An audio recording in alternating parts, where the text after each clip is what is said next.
officially recording as well. So a few things that I want to point out. So if you are currently in the Brady Bunch introductory mode with lots of different windows for all of the people on the chat, I think they call that gallery view. Switch it to presenter view so that you can see us showing the objects that we're going to be talking about. And you'll be able to enjoy things in widescreen that way. All right. They totally banned. I guess you've been in there since they redid it. Oh, no, and I haven't. Ask everybody to mute if you have not already done that. So I will invite everybody to go to the Everson's website, www.everson.org, and you can see all of the virtual programming that we've still been doing throughout the pandemic. You can find archived versions of all of our conversations. You can see studio visits, and we've done other amazing programming, like I got to co-host a virtual wine tasting 2 weeks ago, which was one of my favorite bits of pandemic programming. So check us out, and also I'll point out that you should go to www.everson.org and check out our archive. So the archive of the Everson Ceramic Nationals and the Everson's collection when it comes to ceramics is online. And it doesn't just include objects. You can find correspondence and other ephemera that we've posted as well. So if you are working on any research projects, feel free to come and use the Everson's resources. And that is thanks to the Luce Foundation, who helped us with that initiative. We have Leslie Farron in the house today, I noticed, and I want to point out that our next presentation is going to be on September 11th. And we will be joined by Peter Pincus and Leslie Farron, and we will be talking about the new exhibition that is at Farron Contemporary on the Massimoka campus, and it focuses on Peter Pincus's research into Sol LeWitt, and there is a dialogue that Peter Pincus has struck with Sol LeWitt in his contemporary work. So we will be talking about conceptual art, we will be talking about color, and Peter Pincus is certainly probably the reigning colorist when it comes to the field of ceramics today. So put September 11th on your calendar, and we will add a little bit of scholarly levity to the anniversary of the September 11th attacks as well. I just wanted to put in a plug for today. We're going to be talking, about the centenary of women's suffrage, which really sort of aligned for our discussion. The Democratic National Convention is just wrapping up. Of course, Joe Biden had his acceptance speech last night, and I'm excited to dig into that a little bit with our guests today. But if you are planning a visit to Western New York and Central New York, if you are not a Central or Western New Yorker, make sure that you put in a visit to the Women's Rights National Historical Park in Seneca Falls. And I'll also put in a good word for my colleagues at the Onondaga Historical Association. Syracuse played a pivotal role in not only the suffrage movement, but also the abolition movement as well. So when you come to enjoy the beauty of our nature and the majesty of Central New York during the summer, you can also do some touring around and looking at the historical sites as well. I want to put in a few other plugs for other things that are aligning with our discussion today. The Clay Studio is a place that is near and dear to my heart in Philadelphia. So that's where I started my curatorial career. And Jennifer Zwilling, the curator there, has curated an exhibition called 100 Years, 100 Women. And it features plates highlighting 100 incredible strong women, echoing Judy Chicago's dinner party, but in an incredible contemporary way, and featuring many of the artists that we are going to be talking about today. There is also virtual programming going on for the Clay Studio as well. There's a lunch and learn next Thursday at noon Eastern Standard Time, when you can get a virtual tour of that exhibition from Jennifer Zwilling. Very briefly, to contextualize what we're talking about, because I maybe have a tendency to over-explain or even mansplain sometimes. I am working on my shit.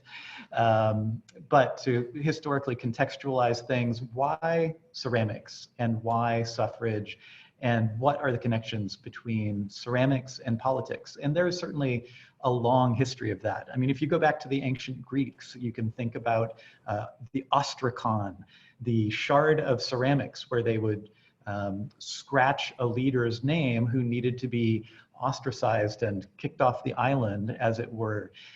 That's an incredible link with ceramics. The Greeks, of course, had incredible political and metaphorical content to many of their amphorae and ceramics.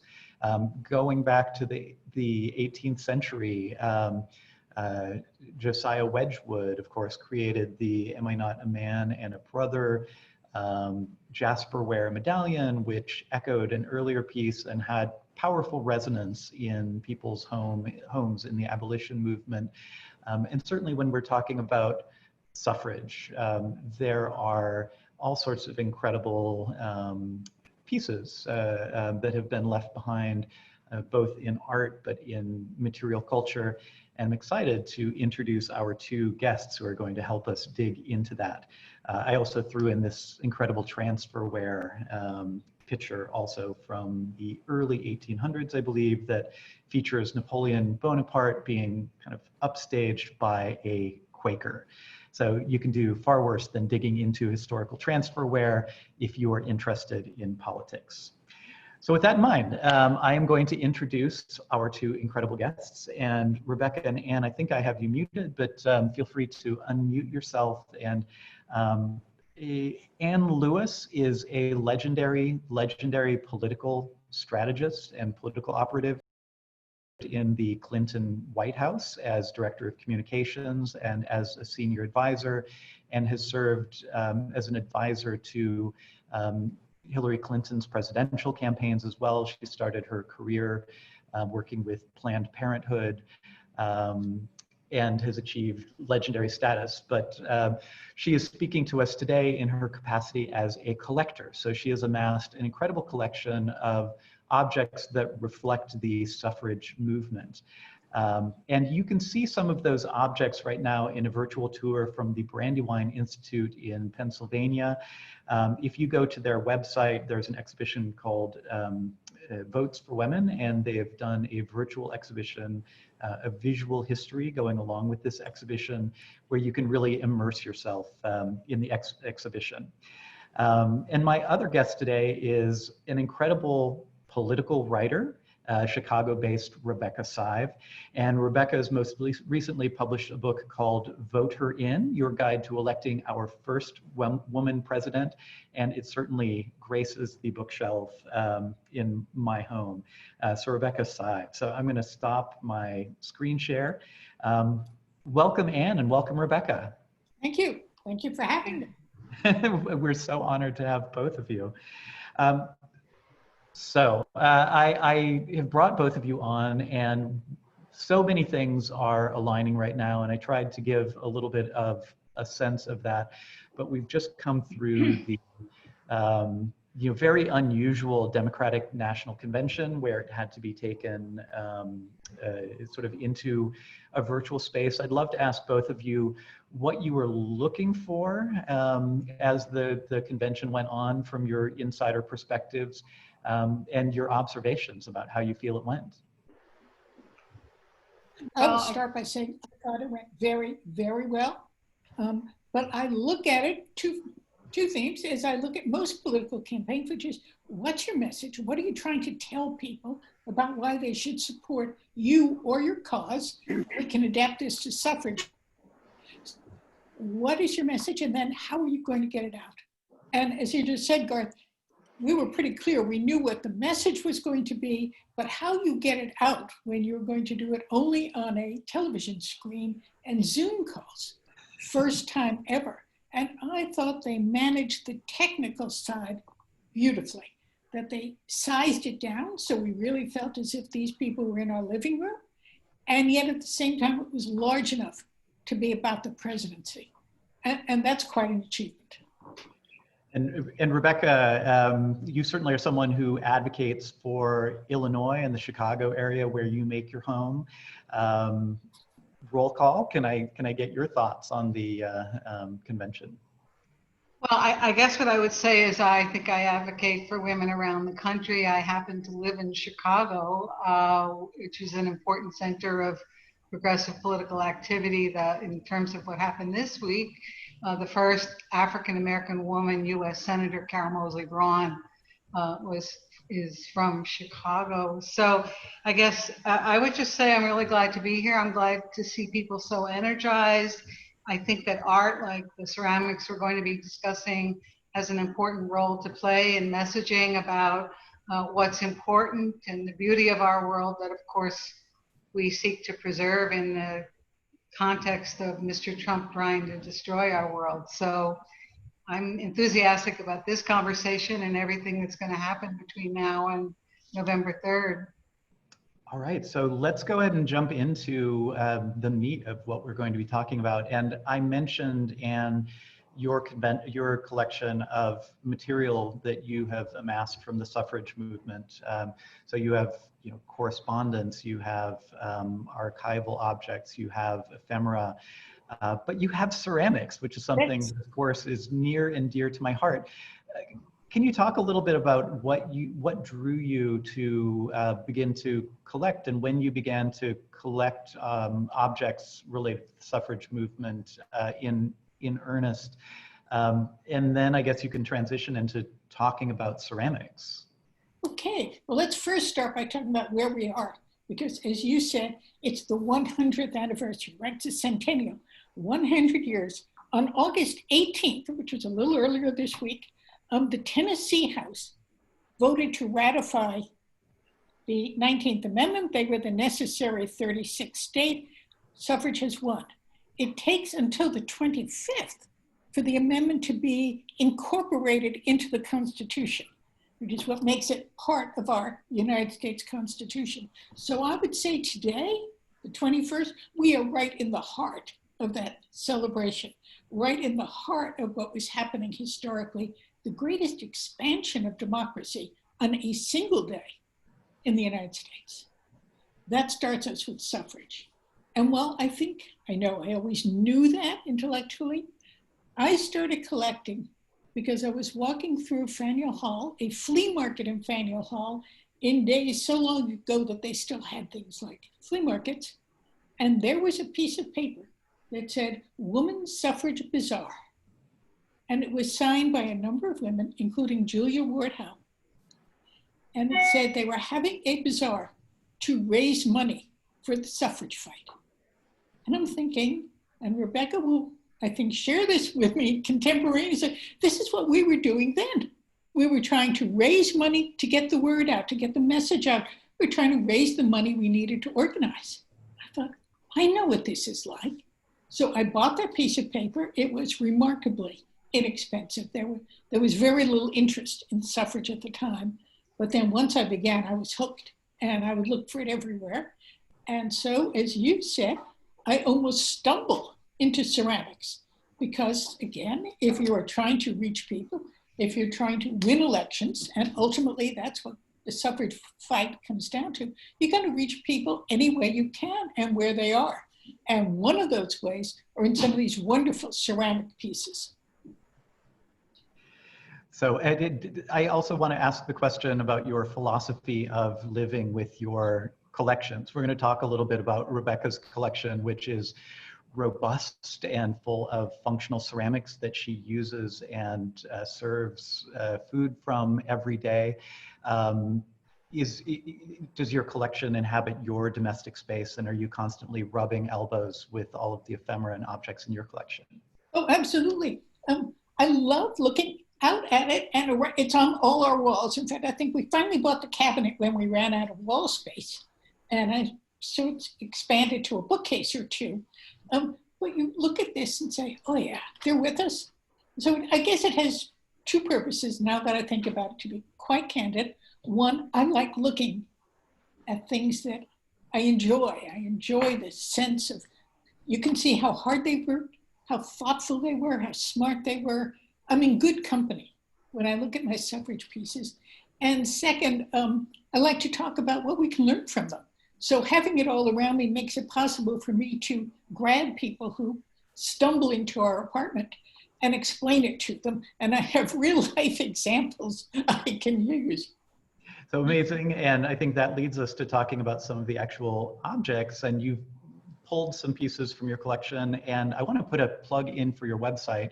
It's interesting that I found your website actually and mentioned to Rebecca that it would be fun to have someone who had a capacity as a collector of historical objects as well. And she immediately, sort of excitedly mentioned that she knew you, and she put out the invitation to you directly. So we're going to talk about, I think, a tea set that you have, and we are going to talk about some ceramic cats. So which would you like to start with? Let's start with the cats. They are a little earlier, and I'm going to show some cats. I want to be sure they're in the camera in the right way. And if I'm not holding it properly, Garth, is that okay? So that looks great. And tell us what I'm going to actually pin your video here so that we can all see you, and make sure that you point out the text on the pieces as well. So I'm doing a second one because this cat, well, it's almost identical, is actually a bud vase. So it has a little more function than the first. The first is simply a little figurine that you can look at and smile about. Both the message on both is quite simple. It says "Votes for Women" at the back. And so the cat is not an accidental symbol of the suffrage movement. Can you talk a little bit about, there are different theories about why the cat has sort of evolved as a potent symbol, and not all of us are probably up on all of these historical debates. It's very interesting, and let me say, I have checked, and there were a number of stories about why the cat. For example, there is one story that in the debate in England, someone said that the notion of a woman voting would be like a cat voting. And so the suffragettes, and in England we say suffragettes, in the United States, women refer to themselves as suffragists, but the suffragettes in England, who were very quick to seize on any stumble or what have opening from the other side, announced very well they were suffragettes, and they would wear that label with pride. The second reason I am told, and this one you can at least ground it historically, in 1913, the British government, which was trying by every means to stamp out the suffragettes, passed the Cat and Mouse Act. And this was a really cruel piece of legislation. Women who were jailed for demonstrating for suffrage would go on hunger strikes. The British government tried force feeding them, which was a brutal tactic, also used eventually in the United States.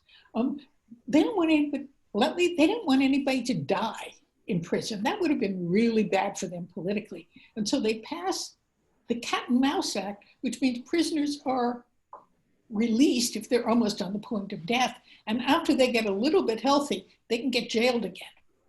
So the cat now can be seen to refer to the Cat and Mouse Act. And that's 1913. But I will say, even before the Cat and Mouse Act, I'm going to show you, here we go, postcards. So here's one. And these are, I think, 1909 to 1911. 2, 3. And these are real cards. They have people writing on the back. They have been used. So again, I think these stories may try to apply a little historical air to what was simply a symbol that people liked and identified with, and that was the cat. But when I went back, I should add one more thing that fascinates me. A number of our materials, including postcards, replicas were on sale at the Sewell Belmont House, then operated by the National Women's Party. There is another postcard, which I think is now in Brandywine on loan, of a rather regal looking cat with a purple and white scarf and a hat.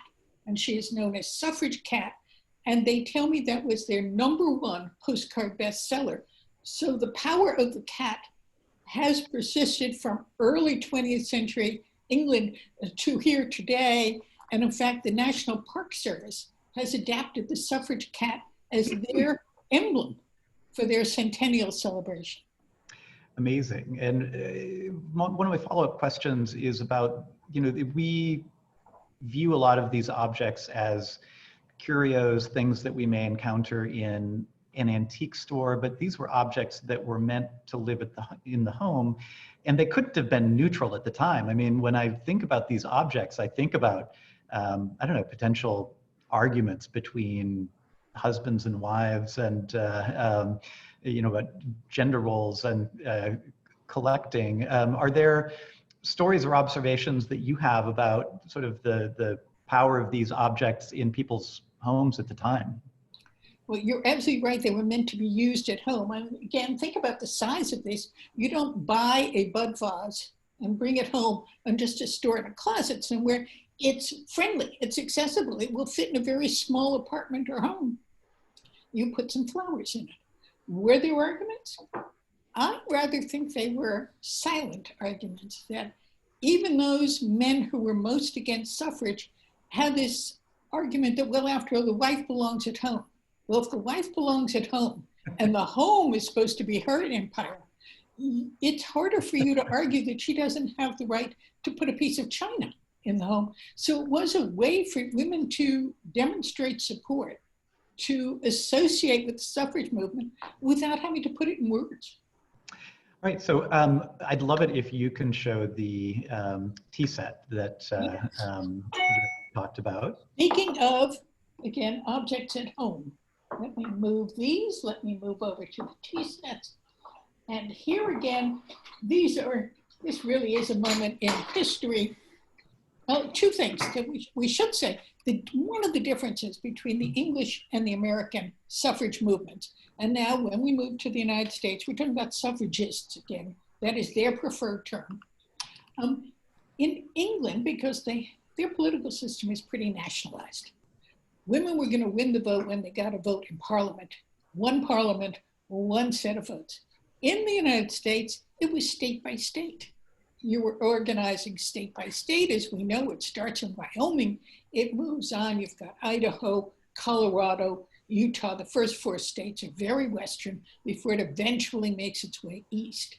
But because you were going state by state, two things. It was less of a national debate or conversation, if you will, and you were really more directly engaged in a political campaign. I would add, in my experience, you had a lot less money because you weren't doing just this one national effort looking for publicity. You were looking to win votes, to earn votes. So there is less ceremonial or ornamental ceramics, and the pieces that you have are really meant to be used. Now, having said that, we have two pieces here. I'm going to show you one, two. Here's the first one. It is quite lovely. And I hope you can realize how small it is. It's really an espresso cup, delicate.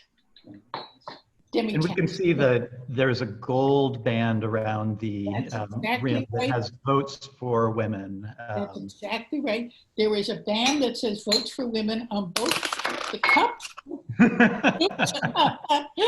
the saucer. One of the first pieces I ever stumbled on. And this one comes with a little card that says, made for Mrs. August Belmont as a fundraising item for women's suffrage, 1912. Mrs. Belmont, who had previously been Mrs. Vanderbilt, which tells a lot about our story, was a woman of great energy and drive with not many outlets. And 1912, she had succeeded in getting her daughter Consuelo married to the Duke of Marlborough, which would eventually make her Winston Churchill's cousin, although the marriage did not last. But she came to England visiting her daughter, was impressed by the women's suffrage movement, saw it as a place of energy, of excitement, and some visibility and power, so the kind that would be available for her. She comes back to the United States, gets active in the women's suffrage movement. In fact, it is Mrs. Belmont's money that enables the National American Women's Suffrage Association to open a headquarters in New York. Until then, they'd been in Ohio. So again, we're fundraising. We're doing it in a very elegant way. This cup is actually made in Germany, I believe. Now, a few years pass, and we have a very different cup and saucer. And I'm going to show you this one. Again, same message, votes for women. Also, a Mrs. Belmont project. It is now 1915. Mrs. Belmont gets a little tired of the National Women's Suffrage Association and their state-by-state approach. She's in for grand gestures. She likes Alice Paul and the National Women's Party. They have done this great parade down Pennsylvania Avenue in March 1913. That's where she thinks the movement should go. She has switched her allegiance to the National Women's Party.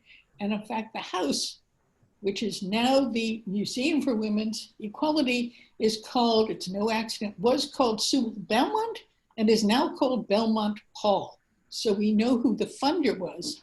And among the projects and the way she helps them raise money, we're back to teacups again, but these teacups are larger. They are less expensive.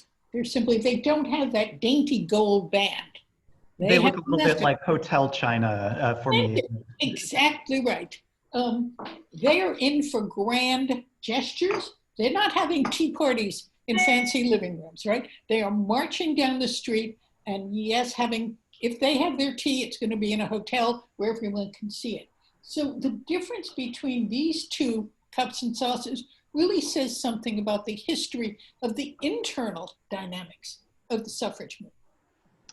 So incredible. I wanted to ask if there are any sort of great white whales that you were chasing when it comes to objects or memorabilia that you haven't been able to get your hands on. Rebecca mentions the women of Chicago, and Ida B. Wells is I guess it's ironic to call a Black woman a great white whale, but she is for me because, and we've had this conversation now about the racial aspects of suffrage. In states in which Black men voted, Black women, as soon as they won the vote, also voted. In states in the South in which Black voters were not welcome, Black women were barred. Ida B. Wells is a brilliant strategist in politics. And when women in Illinois get the vote, she organizes the Alpha Suffrage Club. She is, by the way, an acquaintance of Jane Addams, who has invited her to some women's clubs meetings, but Ida B. does not have a lot of patience with women's clubs unless they have a clear purpose. She organizes the Alpha Suffrage Club, and in a year, they elect with their work door to door in the neighborhoods, the first Black alderman in Chicago. So if I could find anything connected with Ida B. Wells and her campaigns and her work, I would be very happy. Okay, so everyone has heard that now, and so you have a network of people Thank you. who are out there looking for it. So Rebecca, I want to bring you into the conversation, and Anne, I would welcome your thoughts. We are going to be diving into some pretty geeky ceramic territory and talking some shop here, but I would love to make this conversational and have you chime in whenever you can. I think, one connection that I'd love to make, Rebecca, and I'd mentioned that you live in a home that is full of ceramics and your particular mission is collecting ceramics by women. And something I'm going to talk about is that I firmly believe that in America, the field of ceramics, when it comes to studio ceramics, was very much built and organized by women. And I don't think that the sort of narrative about Peter Volkos and the GI Bill fully tell that story, and has been a little bit detrimental in a certain way. But this idea that we talked about with Anne of objects that contain loaded political messages are there in your home and part of your collection, and you are serving food on them, and conversations over food in your house are going to be revolving in some way around those pieces. Can you talk a little bit about your philosophy of collecting and how you started to collect pottery and ceramics by women in particular? Sure. Glad to be here and able to chat about this with you. I started collecting ceramics by women in the 1970s. The collection probably has between 300 and 400 pieces. It's mostly functional work, not exclusively. I've been a feminist since I guess I was in college. I was married before Roe was legal, so that gives you some perspective on the length of time. And I was a feminist from that very start and was interested in the art that the feminist movement created. So for instance, early on in the late 1970s, when the dinner party was begun to be known and they were looking for touring, I organized the first gathering of people in Chicago at the Arts Club. Some of you may know it. To have a lecture by Diane Gellin about the importance of the dinner party. So my goal is to collect women's art. I own art in a lot of media, but ceramics is a particular love. I talk a bit about the genesis of that in a catalog I wrote and published about Linda Sikora's work. Linda's is I would say, the centerpiece of the collection. There are, I think, 47 pieces. And they go from her early work in the early 1990s until a couple of weeks ago, there was a piece in the, speaking of Western New York, the Chautauqua show that I bought thanks to Leslie Farron's bringing it to my attention. So my philosophy, I guess I would say, is to showcase women's art, to talk about why it's important to advocate for its inclusion in arts institutions. I think a lot of you may have seen the dismal statistics about the percentage of art in museums that is by women. That is a considerable problem. I guess I can share with you, thanks again to Leslie and to Adrienne Spinozzi, several of the works of Linda's in my collection will be going to the Metropolitan Museum. And that's a big step for contemporary American women's ceramics. So that's the goal. As you said, it's mostly functional. We do use it a lot. We don't use all of it. You could probably see behind me if I lean over. Some Linda Sikora pots. And I know, Garth, you have some other images of the work that we can go through and discuss. Absolutely. And we're going to go kind of chronologically, but I wanted to underscore, this notion of the field of ceramics in the United States, being built by women. Women in the 19th century were incredible, as they continue to be, incredible organizers. And I think many of the most durable ceramic studios and movements were absolutely shaped by women. And I should point out too, that this is during a moment in time that the suffrage movement was happening. I've talked extensively in these talks about Adelaide Robineau, and you can't talk about the Everson without talking about Adelaide Robineau, but I actually am going to not focus on Adelaide Robineau and her incredible art today, but I'm going to talk about another artist who preceded and was even earlier and in some senses braver than Adelaide Robineau, who doesn't necessarily get her due. And, we've talked about Chicago, and this woman that I'm going to be talking about, Susan Frackleton, had connections to Chicago, but spent most of her professional career in Wisconsin. And a lot of her work resides in the Wisconsin Historical Association. But this is a piece that we were able to just bring into the Everson's collection, the first piece that the Everson has ever had by Susan Frackleton. So Susan Frackleton, like Adelaide Robineau, started off as a porcelain painter, which was something that was acceptable and dainty and genteel for society women to do. Susan Frackleton was not a genteel society woman. She had to support herself, and in fact, she had an abusive and deadbeat husband that she successfully divorced herself from. And then to support herself, provided china painting lessons, porcelain painting lessons. But then in the early 1890s, she started making her own salt-fired porcelain. She threw them on the wheel. She created the actual forms themselves. And she was involved in the salt firing process. So this is a stoneware piece that is thrown on the potter's wheel. It has cobalt decoration, and it is an absolute tribute to Susan Frackleton's incredible fortitude as an artist and working in a material and a medium that she was not expected to work with in the time period. So as long as I am at the Everson, we are going to be doing more work and bringing more pieces by Susan Frackleton into our conversation. She started the worldwide China painting organization that still exists today, which I think was the Society of Mineral Painters when it was founded. She corresponded with Adelaide Robineau and is a real part of the story of ceramics. So I invite everybody to come see this piece in person at the Everson, because I'm going to try to keep it on view as much as possible. Rebecca, I wanted to pivot a little bit and talk about Chicago and the history of settlement houses in Chicago. And this is something that you've done research and academic work on.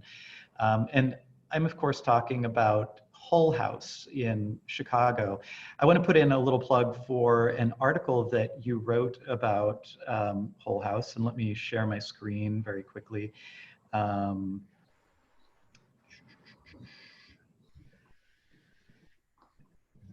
Here's a picture of your collection. This is a plug and for the Lewis Suffrage collection. This is the web address, but it's very easy to find with a Google search. And Rebecca, this is the article that you wrote in the Windy City Times, 20 Years at Hull House, a great Chicago book, a guide to creating civic well-being in troubled times. Mm-hmm. Can you tell us a little bit about Hull House, and maybe I'll share some of the Everson's collection or connections to it? Well, there was a movement in the late 19th century by a number of women. Jane Addams was one of the leaders of it, probably the most famous at this point, to create settlement houses, which were essentially community centers in low-income neighborhoods that provided a variety of educational and social services to people in those communities.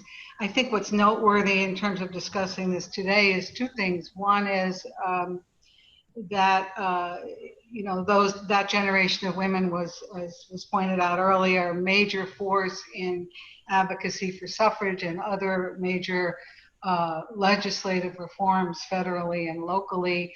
But the other thing is that at least at Hull House, and I think at some of the other settlement houses, there was a significant commitment to the arts as a way of encouraging people who visited the house, who lived there, who stayed there from time to time, to be engaged in important work and creative work and something other than the kind of work they did daily. And so there's a catalog about the ceramics at Hull House. Some people may know it.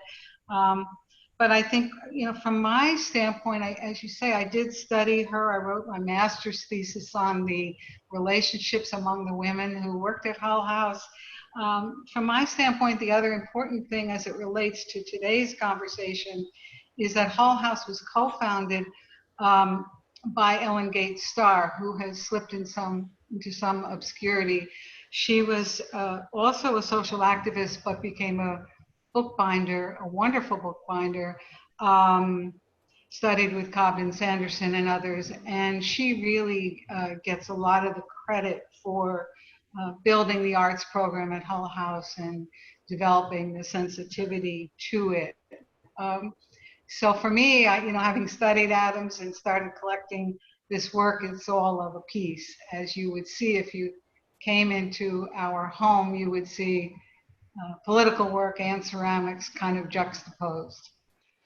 So Hull House had a really incredible focus on ceramics, and by the 1930s, I think was really nurturing the careers of recent Mexican immigrants who were going into sculpture. And I'm happy to say that there was a close relationship between Hull House and the director of the Everson, Anna Olmsted, in the 1930s. And really from the time that the Everson founded the Ceramic National exhibitions in the 1930s, we started looking to Hull House and including artists that were shown at Hull House and nurtured at Hull House. And starting in 1933 with the second Ceramic National exhibition, we were giving major awards to those artists and bringing pieces into our permanent collection. So the Everson actually has an incredible showcase of pieces that came through Hull House in the 1930s in particular. And at some point, I really want to do some work to dig into that relationship. You know, when I was there studying, one of my jobs, which relates to what you were just saying, to make my way through graduate school was as a file clerk and a tour guide at the original building of Hull House. And so as a tour guide, I got to point out ceramics, glass, other beautiful pieces of decorative arts that were in the home. It's kind of a treat for me. So I want to encourage everybody to use the chat feature. You can say hi and say where you're tuning in from. I just posted a link to Rebecca's original article. And Rebecca, one of the things that I love about your writing is that you dig into historical materials. In particular, you're looking at this book about Jane Addams and Hull House, but you often draw contemporary political conclusions from it. And so I love the way that in this particular article, you talk about Jane Addams' original mission, but you bring it, you shine a contemporary lens on it. Can you talk a little bit about the constant dialogue between kind of historical investigation and your newest book, Vote Her In, was labeled by you as a manifesto. So can you talk about that call to political action sort of through your research?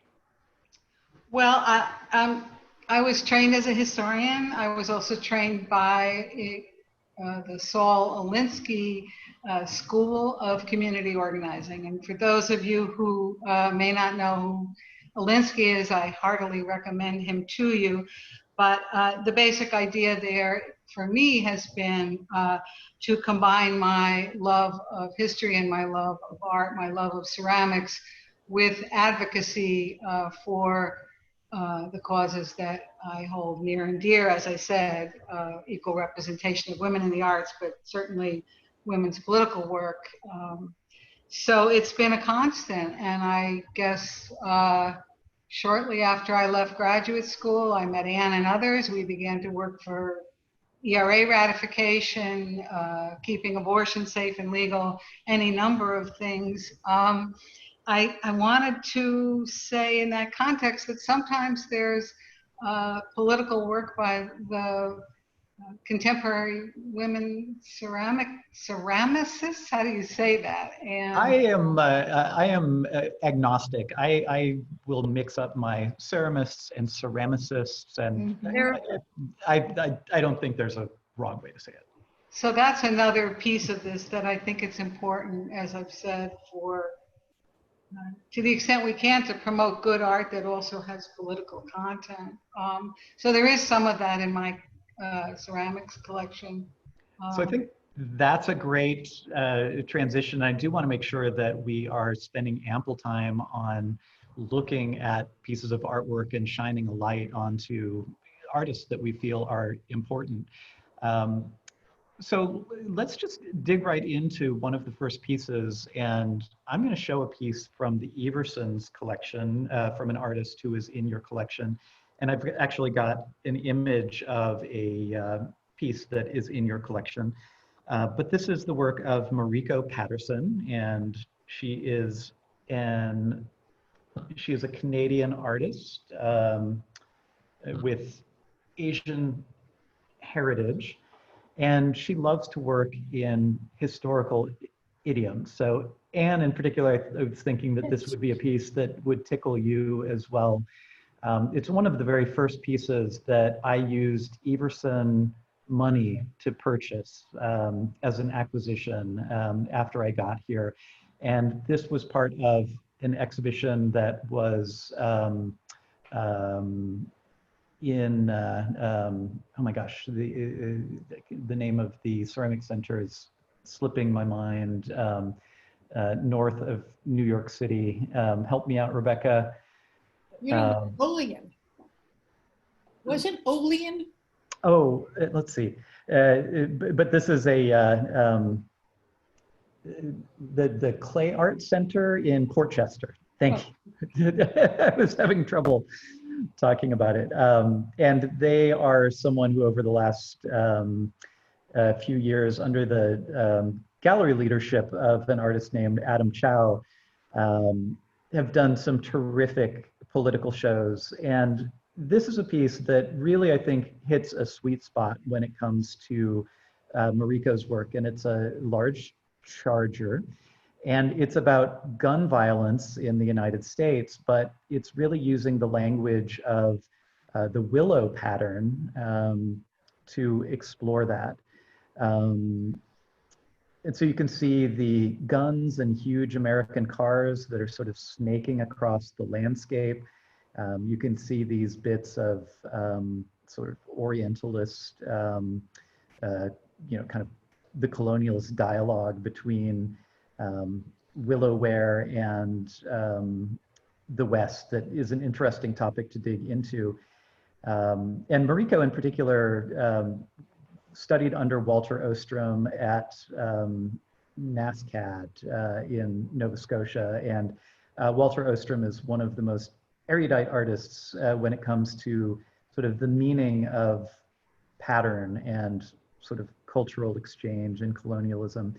One of the things that I want to point out about this that you probably won't see when you come to the Everson to visit this piece is that Mariko is incredible at giving incredible detail to her pieces. So the back and the rim of the piece is every bit as ornate as the front of the piece. So these are things that are meant to sort of amuse the owner, the collector of the piece.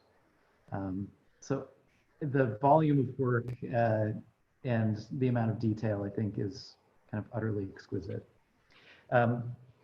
Rebecca, any observations that you'd like to make about you know, how Mariko fits into your collection and what attracts you to her work?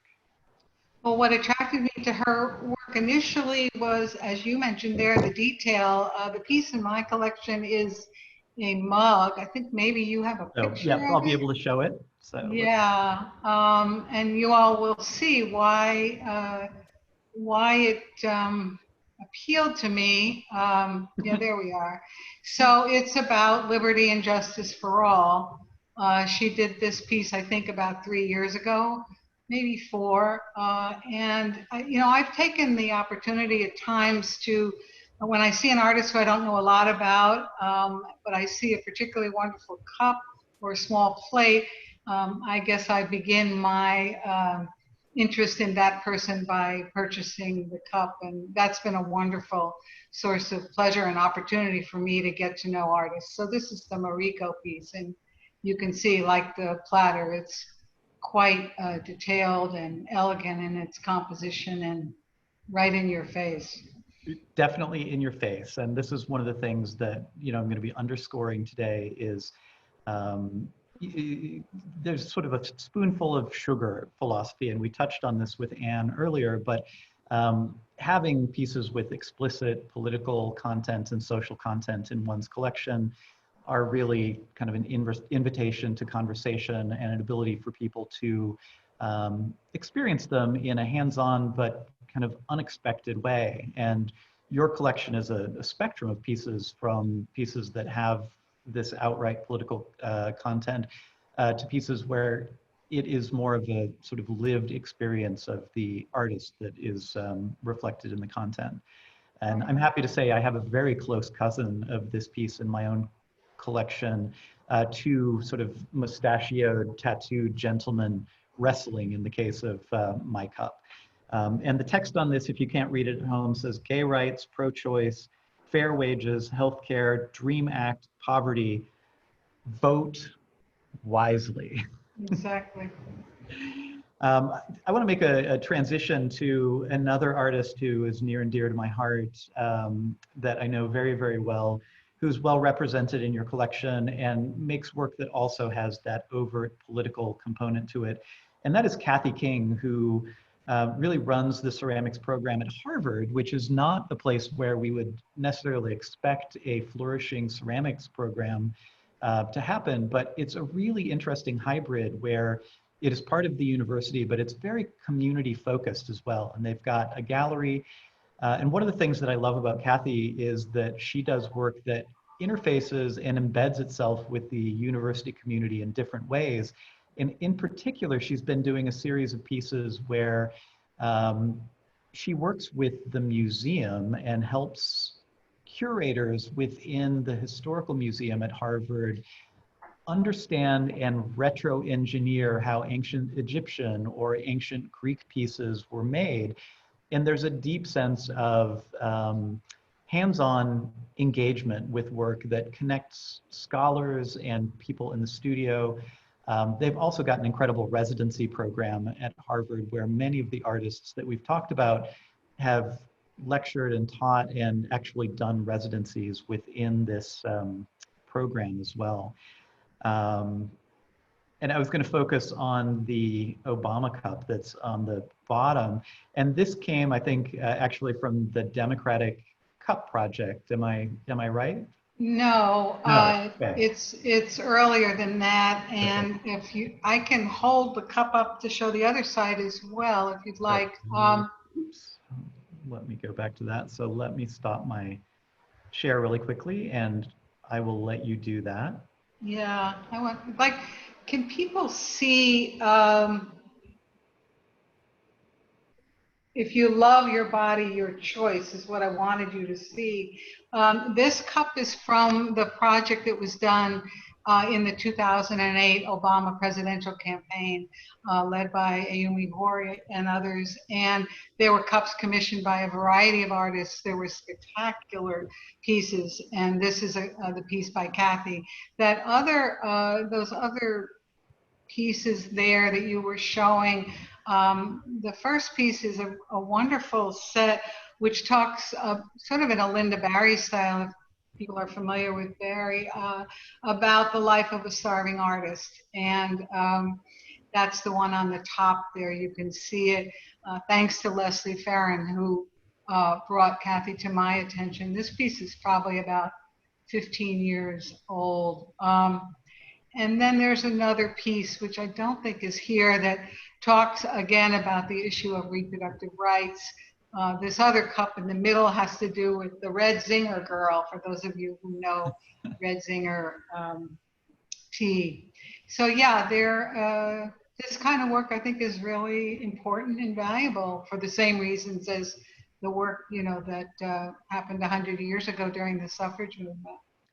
And it's interesting right now that I think when you look at emerging artists, I think artists are grappling with trauma, they are grappling with identity and the connections between domestic culture and material culture and lived experience.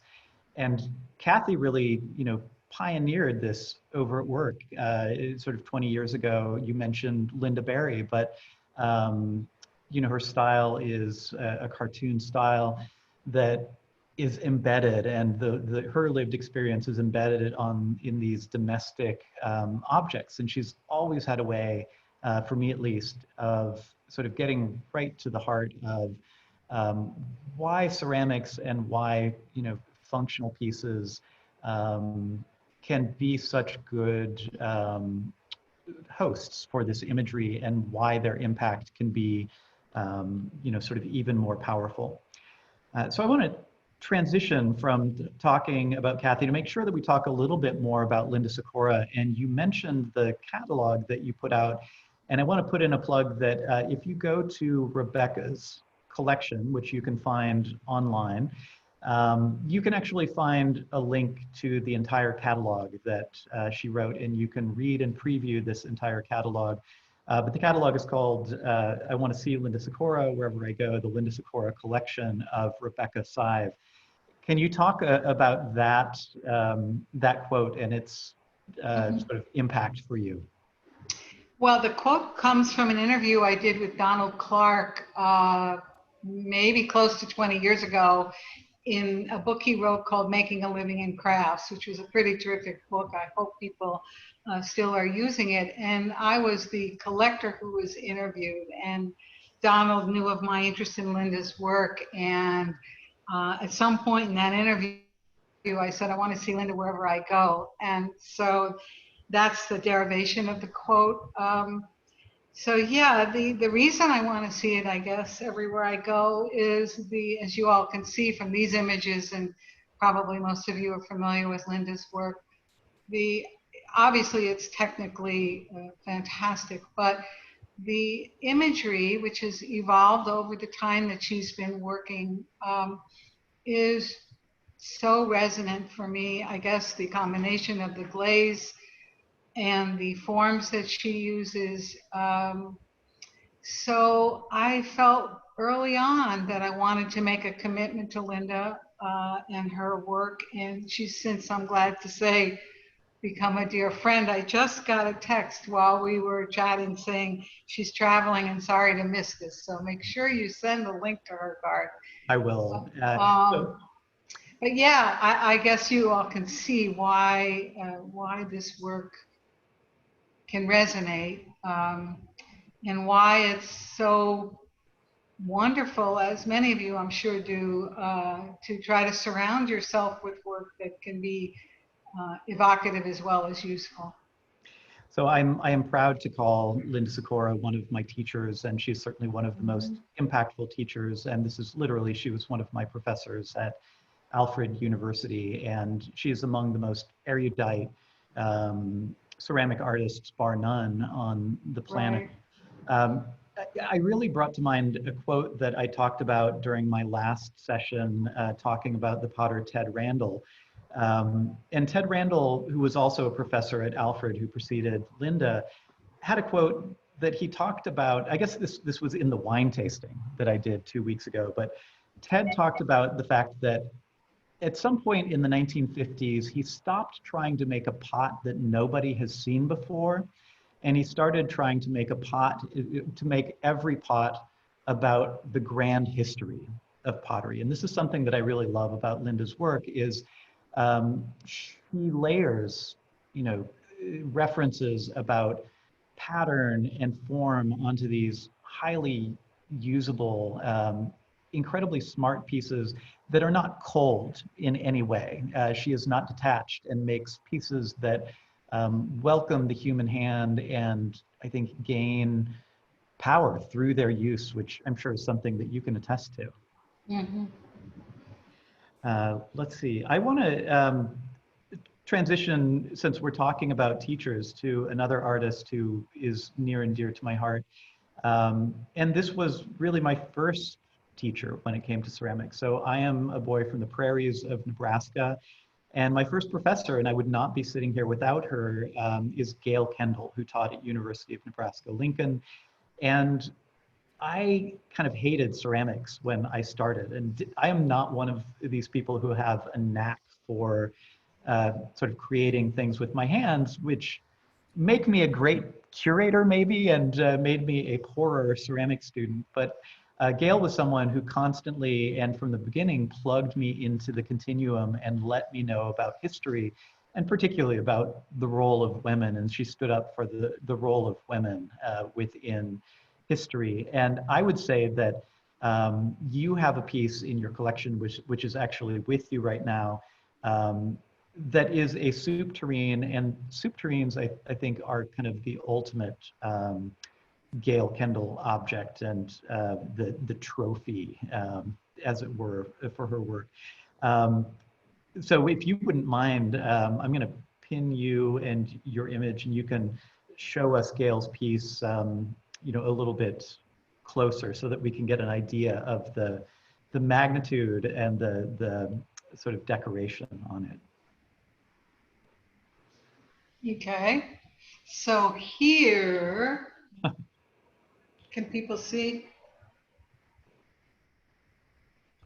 This piece is from, I believe, the late 1990s when Gail did a series of tureens that were in a show at a gallery in Minneapolis or St. Paul. I don't think it exists anymore. And I guess the thing about Gail's work is that she's been so committed, at least in my mind, to work that you can use, that work has interesting historical antecedents. And as you pointed out, was early on an advocate for women's work. I didn't know that when I bought her work. I bought it because I liked it. But last year, I guess, yeah, 2018, when I gave a talk at Haystack, I opened the talk with a quote from Gail from a piece she wrote in the 1991 issue of Studio Potter magazine, when she talked about, really graphically, so to speak, about some of the miserable experiences her generation had in trying to make their way in the ceramics world.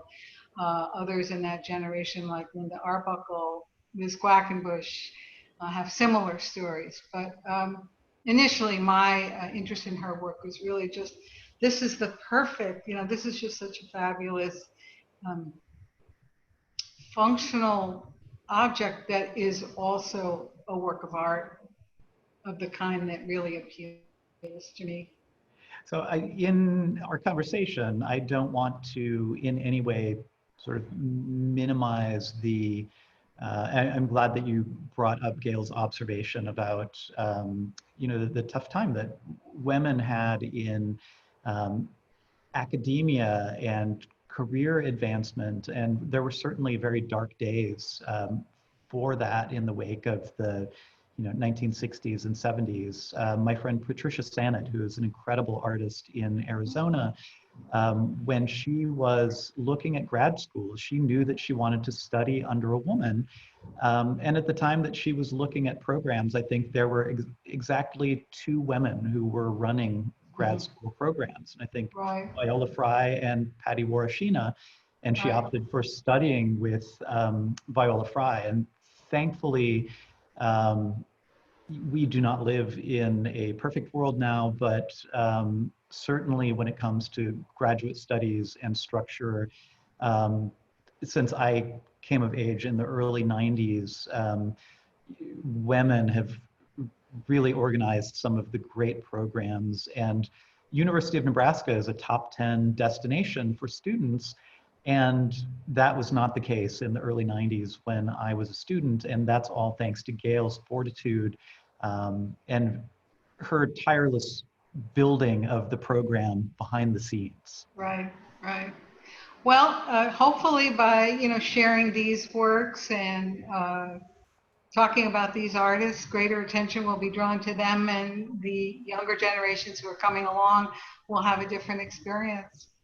Absolutely. So let me share my screen again, and we'll talk about some of the other artists in both of our collections. This is one that I wanted to bring up because she's very much been on my mind recently, and I feel like Deidre Daw, Cleveland artist, and we're going to talk about another Cleveland artist who is on the call with us. So Angelica Pozo, you are on deck, and if you want to unmute yourself at some point to say hi and chat for a moment, I would encourage you to be able to do so. But Deirdre Daw is a Cleveland artist. Judith Solomon, I think, is also on this call. And Deidre is an artist who came to my attention because we share a lot of affinities. She's especially known for creating double-walled pieces where every facet of her piece is carved and touched and imbued with sort of the beauty of nature and growing things and texts. And I have always found her work to be incredibly, incredibly moving. These are 2 vases that are in your collection, Rebecca, and can you talk a little bit about what drew you to Deidre Dawes' work as an impactful artist? I think these two cups show some aspects of clay work that run through my collection. One is heavy texture, one is messaging, another is images of flora, and I guess the other is the blue and white. And I believe I purchased these from Ann Nathan, who was, I would say, the person earliest on for me who explained to me about ceramics, showed me ceramics. She did the first solo show for Ann Agee. I think that's an important marker in the history of contemporary women ceramics, from which I bought a couple pieces. And so Anne really would step out, as those of you who have worked with her or knew her are aware, and take a chance, take a risk, share her ideas about good ceramics with people who came to her gallery or got to know her. And so, yeah, those are the aspects of these two pieces that appeal to me. I've never had the opportunity to meet Deirdre. I understand she's ill at the moment. And so my heart goes out to her. Big virtual hugs. Perhaps someone can share these images with her. Yes, and I will take this opportunity to put in a little bit of a plug. So Deidre has early onset Alzheimer's and has just had to go into kind of a memory care facility, a nursing home full time. This, you know, for a working artist has been kind of a huge financial hit, and there is currently a Kickstarter that has successfully funded getting her into this facility. And if anyone is interested, you know, I see Judith Solomon on the call. Maybe someone can put a link to the Kickstarter on the campaign. So if anyone that you know has suffered from sort of memory care issues and dementia issues, it's something that hits home. Deirdre is part of the Rosenfield collection, which will be coming to the Everson's Cafe. And I can say with certainty that her work will be added to our permanent collection as well. Okay, so with that in mind, let's talk about Angelica Pozo, because we're talking about Cleveland, and Cleveland is really, I think, representing along with Chicago in our conversation today. So I came to know Angelica through George Bose, who spent significant amount of time as a Cleveland artist and shares many tendencies with artists that we are talking about today. One of the things that I love about Angelica Pozo and her work is that she is a working artist, and Cleveland is a place where it's possible to be a working artist. And in no small part, that's because of the infrastructure in Cleveland and the robust community system in Cleveland and the ability to do public art in Cleveland. So Angelica is able to broadcast her own work through community projects that she does with different groups of students, gigantic mural projects, but is such an incredible artist in her own right. So again, Angelica, you are welcome to unmute yourself and say hi if you want to, but I know you're no shrinking violet, but you can also sit back and hear the nice things that we're saying. Can you talk about what attracted you to Angelica's art? And can you tell us a little bit more about the incredible mosaic piece? And I'm going to zoom into this mosaic that is on the right. And this is a close-up of that piece. Yeah, I first saw Angelica's work, two of her so-called corn plates at Lil Street. That's one of the, there's a couple corn plates that are unique. This is one in a series, I think. But Lil Street showed her work. I was taken by it. I grew up in the suburbs of New York, but my parents owned a farm in the Catskills. And so I have a lifelong love of farms and pastoral scenes. And so this work here that Angelica did, I believe in the late 80s, Angelica, correct me if I have the date wrong, is huge. It's, I don't know, 4x4. It weighs several hundred pounds. It's called Shrine to the Seasonal Salad. And I first saw a picture of it in an exhibition that was at the New Orleans Museum of Art as part of the NCECA in New Orleans 30 years ago or so. And I was absolutely taken with it.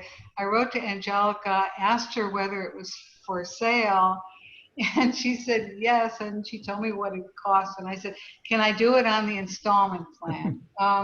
Which I'm so glad I did. I don't think I've ever done that again, maybe. But anyway, it's just so endlessly creative.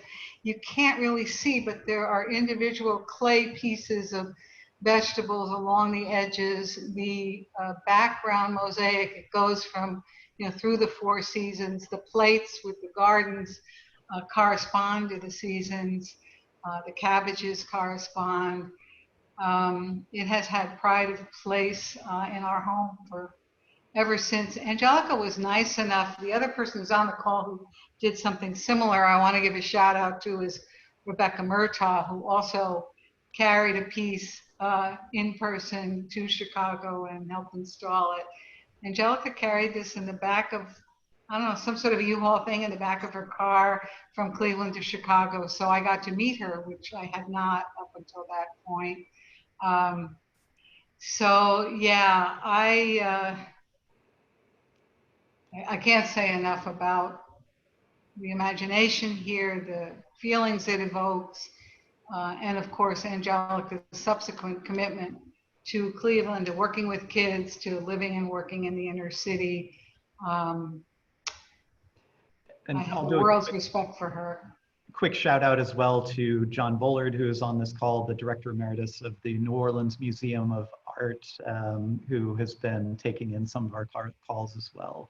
So I love the New Orleans connection to this piece. This is the current piece that Angelica is working on, a huge tile mural.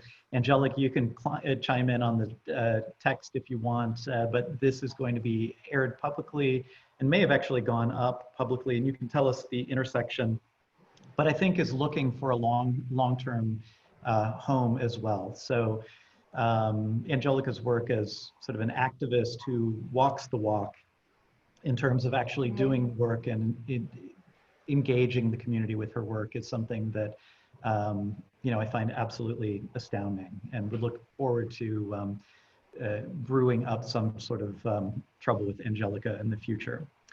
And so we're going to talk about 2 more artists, I believe, before we kind of take a break. And if anyone has questions, please lodge them in the comments. And I want to say that when we finish at about 2:30, we'll have an after party for a bit if anybody wants to unmute themselves and say hi. So I'll stop the recording and we'll have a little bit of a hangout afterwards.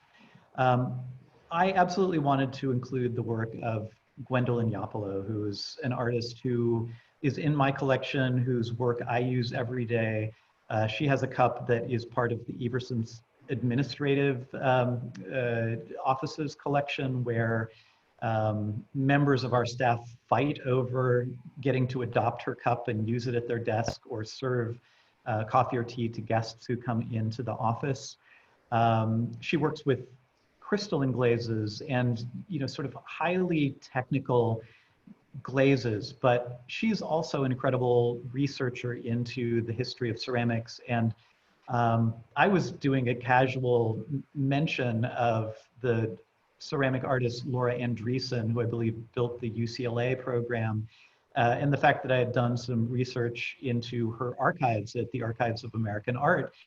And I was surprised, but not surprised, when Gwendolyn mentioned that she had dug through those very same archives. So Gwendolyn is an absolutely deep and erudite researcher, and that is matched only by the sort of depth of resonance when it comes to her art.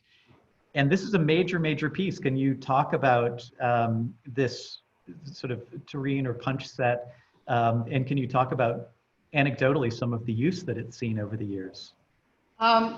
Yes, this piece was in an Archie Bray show at SOFA exhibition they did, I think on the occasion of one of the anniversaries.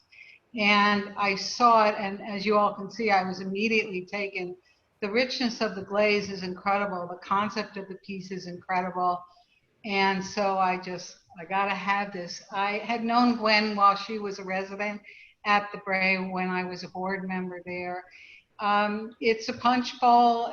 It's sort of we've used those cups on the side for sherbet.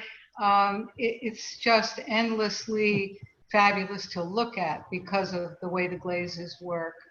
Those are metal hooks there that it sits on. And fortunately, we have a large dining room table, and there it sits, and you can just enjoy the light playing on the piece. She's also, as you said, a fabulous person. I think while I was at the Bray, she did some great research on the old buildings there and what could be done with them. So yeah, I can't endorse it enough. And sadly, photographs can never do justice to Gwendolyn's work. So the play of light across it and the relationship between light and the crystals in her piece, and the incredible sort of satin matte textures that these pieces take on are, both food friendly and hand friendly, and it is the entire package. So I wanted to make sure that we also talked about, sort of young up and coming contemporary artists, and an artist that I'm very struck by in your collection is actually on the call right now. So Chutzani, Elaine Dean, if you would like to unmute yourself and join in. We were sort of privately going back and forth via text a little bit with Jill Foote-Hutton as a mediator. I had tagged Chutzani on social media, and this is a piece that came into your collection through an exhibition at the last NCECA conference at Northern Clay. Can you talk a little bit about it, Rebecca, and what attracted you to the piece? And you actually have your piece there with you right now, right? I do, yeah. So I can zoom in here, but I will stop my share for a moment if you want to hold the actual piece up for okay. Dale. Hold on. All right. Here, I don't know how well you all can. This does not do it justice. In that area right there behind this is pressed flowers. The image on Chutzani's website is quite good, I think. So basically, as Garth said, there were several great exhibits at Northern Clay Center. Jill did one of them, I believe, while NCECA was going on. And fortunately, because I love the place, one of my friends and I made that our first stop. And I saw Chutzani's work. I wasn't familiar with it before. It also is about women's work, specifically about Edna Lewis, the great chef. And for those of you who don't know the Edna Lewis story, please learn it. And again, you can see what appealed to me. It's the texture, it's the color, it's the floral imagery, and of course the historical references to a very important American woman. So I was delighted to get to know Chutzani's work and have been following her since. And something that's near and dear to my heart about Chutzani's work is not sparing those historical details and leaving the trail of breadcrumbs for the viewer to be able to learn more about Edna Lewis if they are not already familiar with her story. So the title is Memory Spoons, Georgia Gilmore and the Club from Nowhere, #5, on how Edna Lewis's family sent ham, eggs, and cornmeal to her in New York City. And then it lists the material as well. I got to actually see, I was lucky enough to do some traveling back in January before the pandemic hit. And I was lucky enough to get to see the pattern and decoration exhibition that was at the Museum of Contemporary Art in LA. And I was so pleased with the way that that exhibition forefronted artists who were not really a part of, sort of the main conversation of the pattern and decoration movement, but that they also talked about connections between art and material culture. So Chutzani is not only building spoons into the pieces, but actually using the spoon as a hanging element and framing device for the piece, I think is, totally integral to the concept and the execution of the piece. And then using, it's like a resin that dried flowers and other ephemeral materials are preserved in. The piece on the right is Memory Spoons, Georgia Gilmore and the Club from Nowhere #4. Georgia stood up in court, was fired and blacklisted, National Lunch Company. So again, her titles sort of encompass the historical weight that she adds into these pieces. Thank you. That's all I got. Go back on mute. Thanks, Chutzani. Absolutely, and we look forward to a longer conversation as well. So thank you, Chutzani. All right, so with just a little bit of time that we have left, if anybody has questions that they would like to ask or comments that they want to make, Judith Solomon, I think, put up a link to the GoFundMe for Deirdre. Roberta Griffith has been making incredible comments as someone, a working artist who was working from the 1950s on. And thanks to her connections with Central New York, is really a part of our family here at the Everson. So I want to bring things full circle and acknowledge that there is certainly much work to be done, as has been evidenced by our Democratic National Convention over the last 4 days, and the sort of misogyny and birtherism that has been lodged at Kamala Harris. Rebecca, as a strategist, as a writer, you have been calling attention to some of these, I don't know, affronts and inequalities, and what can we all do to kind of stay on our guard and stay focused over the next 3 months? Well, you can write, you can phone, you can text, you can walk door to door, you can talk to your friends, you can hand out literature, you can send money, you can support candidates of like mind. I think the important thing here, to put it in a larger context, is that there have been tremendous advances. We learned a bit about that from Anne, but the fact is that on this centennial of suffrage, we are now, at one of the biggest steps that's been taken since for women, which is having a woman and a woman of color on a national ticket. So while the biggest step was a woman running in 2016, I think that we can look again this year at the opportunity to continue the fight for women's equality in the arts. Wherever your heart and mind take you on this route, I would encourage you to go there. Indeed, and I'm so happy that we were able to make this happen, and that we were able to use this occasion to shine a light on just a tiny subsection of incredible women who are in your collection. And these are all artists that have either entered the Everson's collection or will be coming in through our cafe project, and my efforts to broaden our collection. It's interesting to have seen, how women built the Everson's collection, and the Everson's collection revolves around women. But as we've learned with Susan Frackleton, there is a lot of work to be done. and I welcome everyone to join me on my mission to reflect on the Everson's history and collection and to live up to the historical nature of that collection. So I'm going to wrap things up here, and we're going to go more informal. I'm going to turn off the Facebook feed and invite anyone who wants to unmute themselves and turn on their camera, and we'll officially start the after party. So Rebecca, I want to thank you, and I want to thank Anne.